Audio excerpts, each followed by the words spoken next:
नमस्कार, मैं युधिष्ठिर उपाध्याय।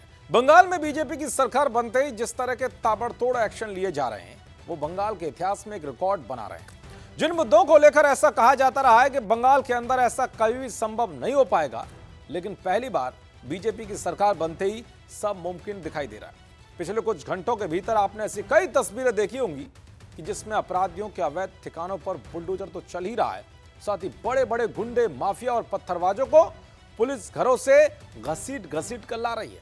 लेकिन अब आपको एक ऐसी तस्वीर दिखाने जा रहा हूं जिसे देखकर आपको भी यकीन नहीं होगा कि क्या ममता राज में ऐसा करना संभव था।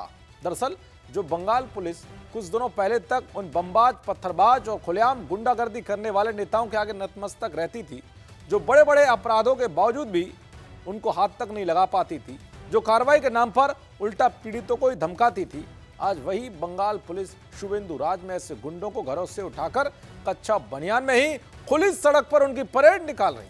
जो एक दिन पहले ही पुलिस कर्मियों पर खुलेआम गोली चलाने और 20 से ज्यादा बम फेंकने के आरोपी टीएमसी नेता आकाश सिंह को पुलिस ने अंडरवियर और बनियान में हावड़ा की सड़कों पर घुमाया था, तो वही अब टीएमसी नेता और कुख्यात माफिया शमीम अहमद को पुलिस ने कच्चा बनियान में ही उसकी परेड निकाल दी। जो शमीम अहमद भीगी बिल्ली बनकर नंगे पांव ही सड़क पर चल रहा है, इसकी सच्चाई जानोगे तो चौंक जाओगे, क्योंकि ये कोई छोटा मोटा अपराधी नहीं है, बल्कि टीएमसी का वो गुंडा है जो बीजेपी और हिंदुवादी नेताओं को डराता धमकाता था।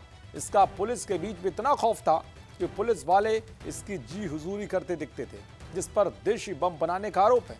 ये वो कुख्यात बदमाश है जिसने हाल ही में चुनाव के दौरान बीजेपी के नेता पर बमबाजी की और गोलीबाजी की थी, लेकिन जैसे ही बीजेपी की सरकार बनी तो बंगाल छोड़कर मुंबई भाग गया, जिसे अब हावड़ा की पुलिस सजा दिलाने के लिए मुंबई से घसीटकर बंगाल ले आई है। और अब पुलिस ने अब इसका ऐसा हाल किया है कि आगे से इसकी कई पुश्तें गुंडागर्दी करने से पहले 1000 बार सोचेंगी। चलिए अब आपको इसकी काली कमाई से बनाए साम्राज्य के बारे में बता देते। दरअसल जब हावड़ा पुलिस बमबाजी के मामले में शमीम अहमद के घर पहुंची तो छापेमारी में पुलिस को कुछ ऐसा मिला कि जिसने अधिकारियों के भी होश उड़ा दिए। जैसे पुलिस ने बाहर से साधारण दिखने वाले उसके घर का ताला तोड़ा, अंदर एक ऐसा सीक्रेट तहखाना मिला जिसने सबको दंग कर दिया, जहां एक शाही गोल्डन बेड, कीमती हस्तशिला वाला फर्नीचर, कुएं जैसा डिजाइनर बाथटब और पूरा सीसीटीवी कंट्रोल रूम था।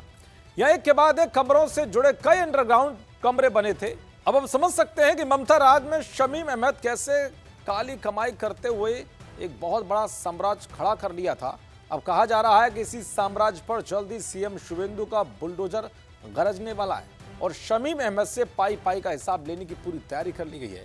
कुल मिलाकर साफ है कि चुनाव के दौरान बीजेपी ने जो भी वादे किए थे, अब सीएम शुभेंदु उन्हें डंके की चोट पर पूरा करते हुए दिखाई दे रहे हैं। देखते रहिए जी न्यूज़। नमस्कार।